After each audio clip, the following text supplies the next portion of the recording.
The US tradition of the soft-hackled wet fly is very much due to these two people, James Leisenring and Vernon S. Heidi, and their classic publication, The Art of Tying the Wet Fly.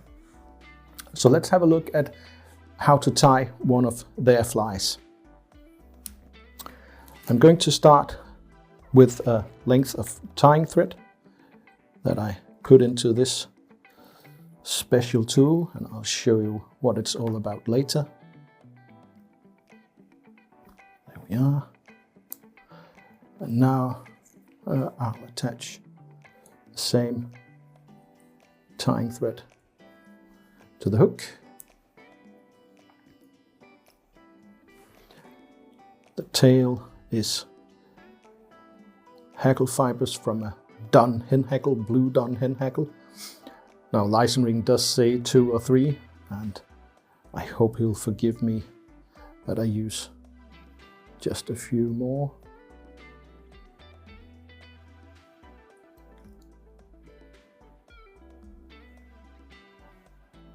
Which I tie in where the thread's hanging.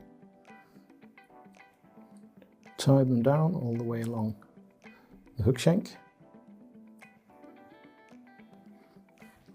Now Leisenring also prescribes very narrow flat tinsel, which is very hard to get, so being a practical angler, I'm sure he'll also forgive me for using an oval gold tinsel. Take care not to upset the tails. Now for the body, Leisenring uses this gizmo called a dubbing block. You could just dub the thread. You could also use a dubbing loop. But in the interest of showing you how this works, I'm going to use it. And for this fly, Leisenring uses mole fur. And the hook in the vise is a size 14, so you need only a very small amount of fur. I'm going to use a little bit more than that.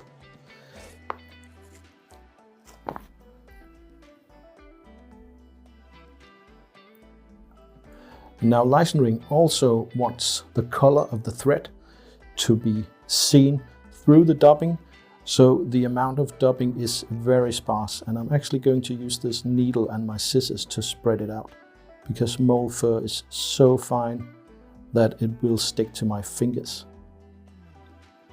Spread it out thinly.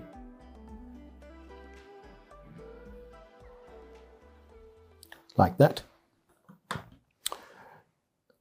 I place one finger to hold the bottom thread down.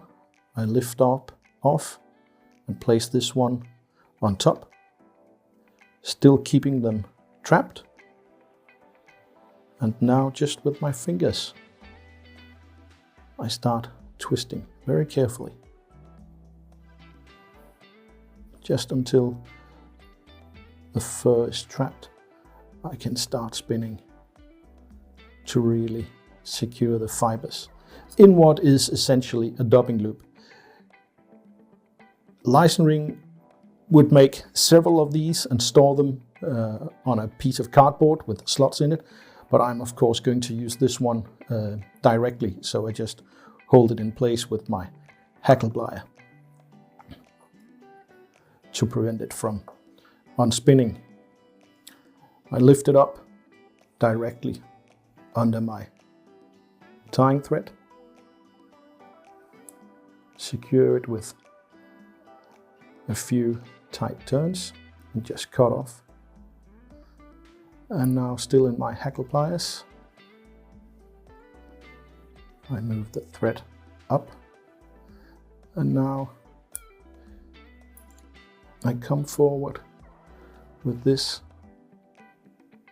sparse loop, maybe even in open turns to keep it sparse, up to a point behind the hook eye, where I just tie it off like that.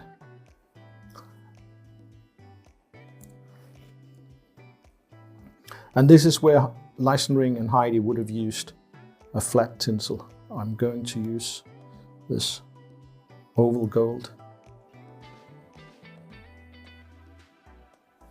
It's a small hook, so I can only fit in 3 turns.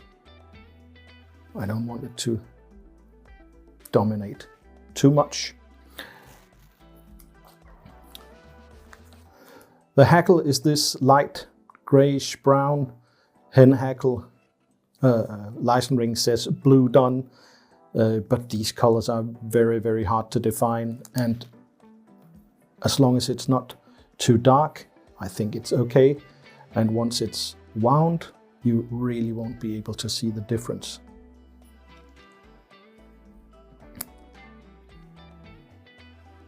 So prepare the hackle, and contrary to what most people think about the North Country spiders being extremely sparse and tied only with 1 turn of hackle stripped on one side, Leisenring really does insist that his flies be tied very sparse. So I'm going to prepare the hackle like that, tie it in by this small triangle, and even this little piece might be too much, we'll see. Have a couple of strands pointing forwards. Now be careful when you wind these hen hackles, because the stem is very thin, very brittle.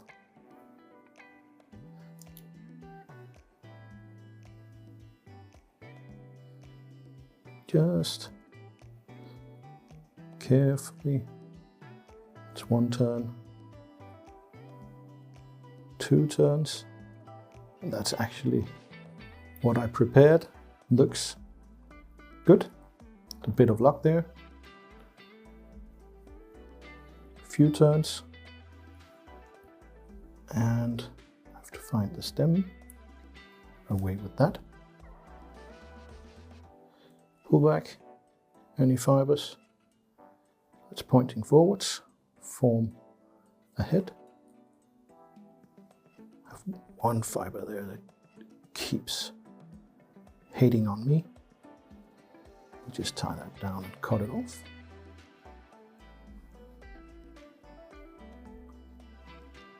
Now I make a fairly large head because the thread is yellow and it should be seen. Finish the fly with a whip finish. Pull it tight. Cut off the thread. And that's the fly done. Thank you for watching.